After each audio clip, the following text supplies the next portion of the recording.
I love it when I keep it nice and simple. Welcome back in. Trey Lowell here with Lowell Productions. Today's video, we're going to be spending a lot of time using the CINEPUNCH pack that recently got sent to me. Really, I am going to show you guys how you could implement this into your workflow.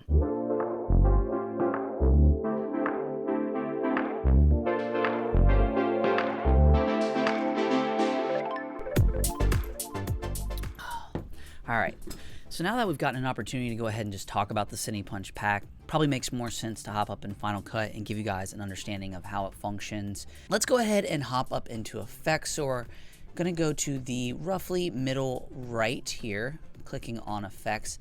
And the first thing that I want to go to is disruption here. So their disruption VXF pack, pretty baller.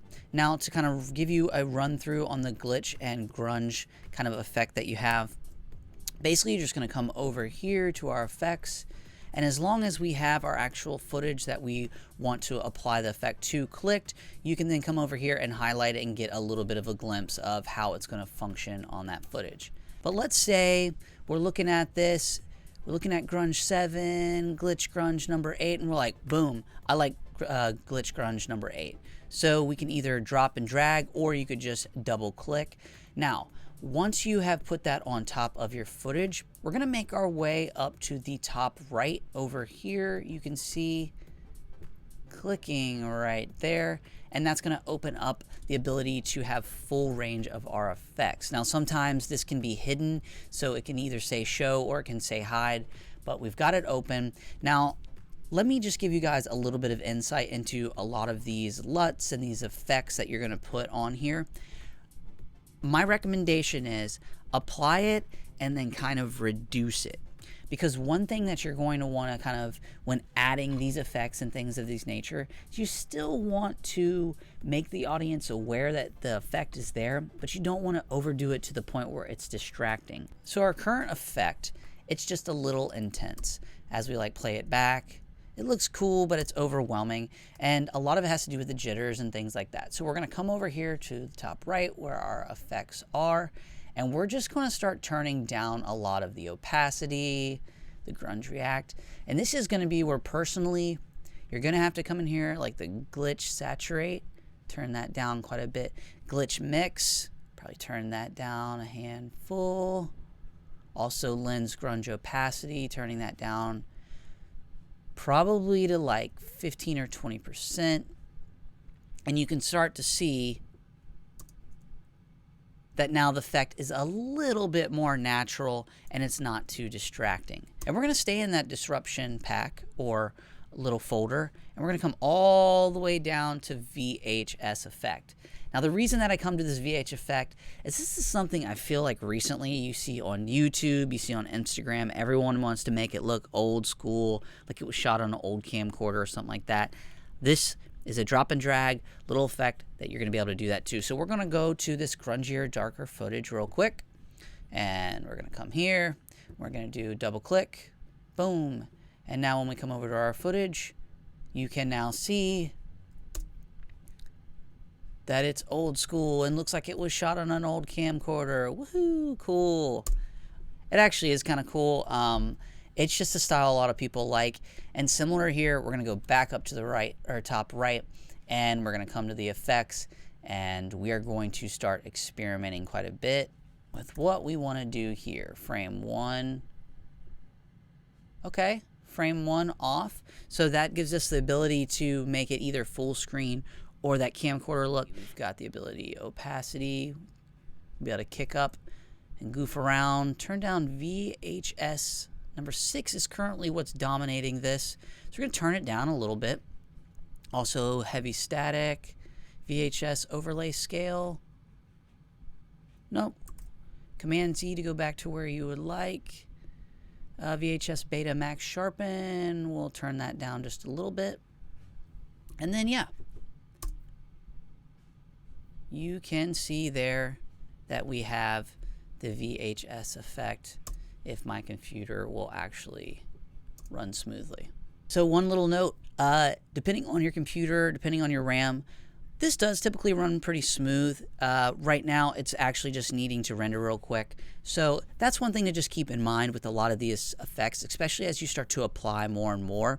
You will find that your computer is going to need to render out. I tend to even sometimes like to, if I just want to see how an effect actually is performing really quick, I might just keyframe real quick by hand. That way I already get an understanding.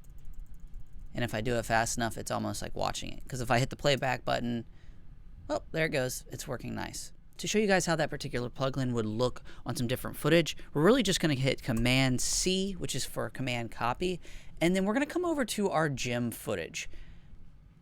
And let's just say we want to give it that artsy-fartsy older look. Now that we've hit Command C, we're going to hit Command Shift V. As we've already clicked on our clip we want to add those effects to, Command Shift V, boom. Final Cut is then going to ask you if you want to add those. This is great here when you're adding a ton of effects or transitions, whatever it may be. You can go down the line and you can basically tell Final Cut what you do and don't, even when it comes to volume. And you'll find when you're maybe copying and pasting a ton of effects to several different clips, this comes in handy extremely, especially if there's going to be scenarios where maybe you don't want to transform the position or the scale. You need it to just apply the effect and that's it. This is going to be your bread and butter. So we're going to hit that paste, boom, those effects, and then you can immediately see on that gym clip that we went from this traditional looking to VHS effect. So there you have it with that VHS effect, which is kind of different, definitely a trendy little thing that a lot of people would do. And we're also going to then make our way down to the Filmaker tool.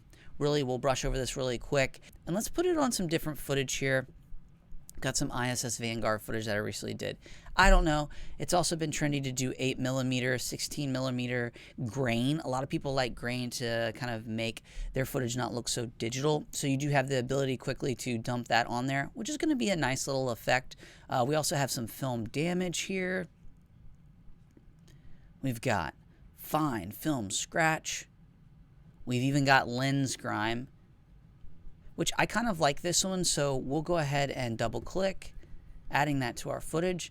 Similar as we discussed earlier, you're going to want to take what it immediately gives you and let's kind of tone it down, make it look a little bit more natural. And for the last effect that we want to cover is going to be Lutmaster that they give you. Whether you shoot raw or you just shoot natural profile or even standard, you're going to be able to play around with these LUTs in regards to, one, there's just, oh my god, there's so many. But two, you're going to be able to apply this footage with a click, double click. So we come over here to our footage and let's just say we want to try a blockbuster real quick. Double click it, it adds it, and we went from this, which is our normal, to blockbuster. And similar to the past little kind of advice, wanting to probably tone it down a little bit, cool it up, boom. Okay, but let's say you don't like blockbuster, you want something a little bit more extreme. My goodness, we can keep scrolling down and down and down and down. Oh my goodness, this is yucky. But we're going to do it because we can. Is that a sane asylum? Basically, that's funny. So there you have it. Just a ridiculous amount of different LUTs for you guys that you can apply. And the golden rule, I think, that I keep saying and beating like a dead horse is basically just saying, tone it down, maybe start at 20%, make your way up in regards to how much you want to apply the effect on there, because I do think that makes a big difference. Now that we talked about effects, let's spend some time jumping into some transitions. But transitions are going to be something that everybody's familiar with, whip pans and things like that. Let's go ahead and open it up. This pack comes with a ton of transitions, just like the effects. I'm just going to quickly scroll through some of them here. We've got glitch transitions, what I think is a huge popular one. We've got a lot of swooshes in to the left, the right, zoom in, pans out, you name it. But the thing I want to show you guys, because I think a lot of people forget sometimes, is that with a lot of these transitions, you can also add it to a title. So let's do a basic title and add some of these transitions. So we're going to hit Control T, which is going to add a basic title. Okay, so now that we've got that, booyah, And now we're going to scroll over to the right. If you guys already haven't, come here on this little, like, I guess, over, like, tilted over hourglass, I guess. That's going to be our transitions. Click there, scroll down to Transition Punch 5.0, and now it's time to rock and roll with taking our basic title, adding these transitions, and we're going to have some fun with this because some people forget that we can do this. Let's see. We've got Camera Smash. Let's see what it would do to that title. Boom. Okay, one thing you might want to take in consideration is the length of the title or the transition. How long is it going to be? So if you're wondering what that means, click on the actual transition that was applied, hit Control D, which is for duration. You're going to see here in your little timeline, it should say the duration. It's telling us it's 1 second and 12 frames. Let's see what it does here. I'm just going to do a simple keyframe here to see how the title or transition adds. Ooh, that's kind of cool. Dang, that's a whole lot of stuff going on here. Let's see. All right, play it in real time. Boom. Camera smash at the end is a little abrupt. Let's see camera smash number 4. We want it to be the same length and everything, so we're going to drop and drag. And how is this going to affect? Comes in, boom, it shakes immediately, and then, okay. Boom. Bah. Okay. So there's one quick example, not my favorite. Let's scroll down, chop bottom down, no, clockwise down swipe. Okay, while this is a basic one, I think this one can really be used in a lot of situations, especially if you're using solid backgrounds, which we've already created here on the bottom, that gray solid. All right, it's looking like it's pretty short in regards to the actual duration. Control D is what we're hitting, 18 frames. It's doing a little something creative like that. Let's actually, I want to see what it does if it was switching between a color or between like backgrounds. So it's starting with that gray. It's going like this, flips. Okay, maybe we can work with that. Let's see. What do you guys think? That's a little different. Little typography stuff going on there. Well, let's scroll down a little bit. We've got exposure blur. That's kind of cool. We'll drop that on there. I think this is a very common one. Yep.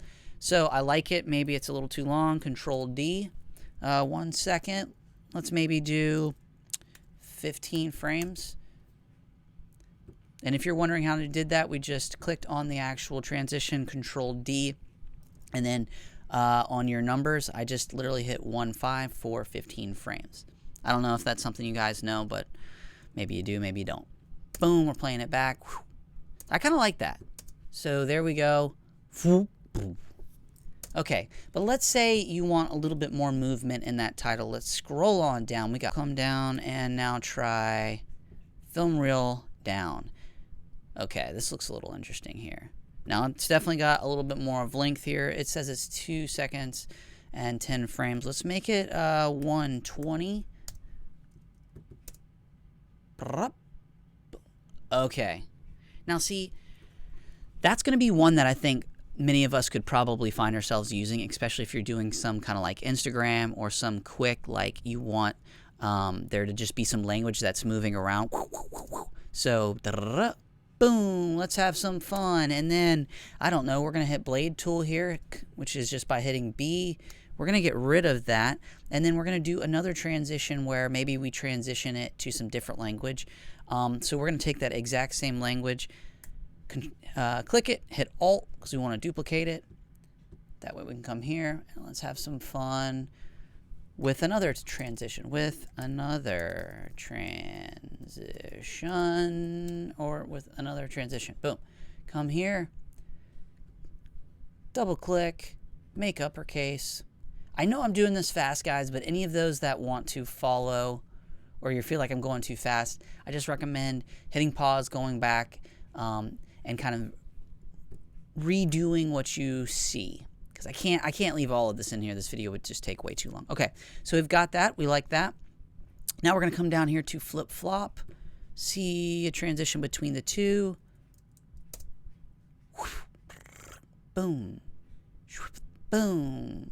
Okay, and then maybe we want to zoom in, put another transition there. Da da da da. Whoop. All right, so I like how that comes like at you at the very end. Boom, it's coming at you. So I then want to actually have it transition to that gray color there. Oh, went on top. We're gonna click it, hit Alt to duplicate it, and bring it right there. This is where we're gonna actually just keyframe ourselves, or not keyframe, but just go frame by frame, just to see how the transition reacts here. Okay, I think I need to bring in that gray a little earlier. Yep. So once it starts flipping, I think that first flip, we want to see some gray right there. And boom, we're into the gray. Cool. Boop. Okay. Boom, goes down. At you. And then bam. There you go. I don't expect this to be award-winning or anything. I think this is just to give people a good understanding of how you can take advantage of these quick plugins. A lot of us, like, animating and doing these kind of things would just take so long. Like, there's no way I could do half of this stuff. I mean, I could replicate it. It's just the amount of time it would take. I don't even know if it'd be worth it. Okay, so I don't like how that's interacting. So we're actually going to take this and we're going to remove it from there. And then we're going to see how the transition interacts with our text below. Now that we've got it, bring, so there it is. Boom. Oh, wow. Kind of like brought it in somehow. Let's have some fun. Okay. Just a quick understanding of why it did what it did, which I definitely like, is because of that text being underneath the transition, it's basically going to apply that effect to that text. So just take that in consideration. I didn't really like what it was doing when it was directly connected to it, but I kind of like what it started doing when it was below it. So that's just an option for some of you guys out there. Just remember, it doesn't always have to be locked in. You can take it and put it above or below just to see how it kind of interacts. And a lot of times you're going to come to find out that you might need to detach it from something to make it kind of vibe a little bit better. So now that we're in generators, we're going to go to Filmaker VFX tools. We're going to first actually check out the lens light VFX here. And before you get concerned, at first I did not figure this out, but you're going to see this Filmaker VFX suite, like thumbnail looking thing. You can click on that, and we're going to need to go to the top right corner of Final Cut. Click on this little square with the circle and the 2 on there in the inspector, and then you're going to have basically the ability to, click here on logo off, and now we're going to have the ability to add some light glare and things of that nature. As you guys can see it coming to life a little bit here. Now, at first you're like, oh my gosh, what happened to my footage below? Where is it? Well, you're then going to need to go over 2 clicks to this little like film strip thing. Show video inspector. You're going to need to go to the blending options. And let's just start with normal here. You know, you're basically telling it how much you want it to dominate. And you're going to be able to do the same thing with this lens light. Turn that light glare up. Yes. And then you're wondering, once again, it's over the footage. You need to be able to see it. Click on that film strip. Come to the blend mode. And you're just going to have some fun experimenting around with what you would like it to do. So I hope you guys found that walkthrough of the CINEPUNCH pack helpful, useful, a little bit of insight on what you would get when purchasing this pack. Now, I think this, like I mentioned earlier, is a pack that's going to come in handy for creators that are looking to start to get a little bit more unique and artsy with their footage. You're wanting to apply things, create moods, set tones, things like that. Between their effects, the transitions, and the generators, I really think it covers a wide range of kind of looks and feels that you can go for. Like I mentioned, it doesn't come with titles, but you're going to be able to use the titles or the transitions to kind of, I guess, animate your titles, which is going to be pretty awesome. I think people forget that, so I was glad that we were able to cover it in this video. Now, if you're interested in the CINEPUNCH pack, link will be in the description below. And as always, guys, I hope you found this video useful. And if so, go ahead and hit that like button. If you like the content I keep creating on this channel, go ahead and hit that subscribe button, and I will see you guys in the next video. Holy guacamole.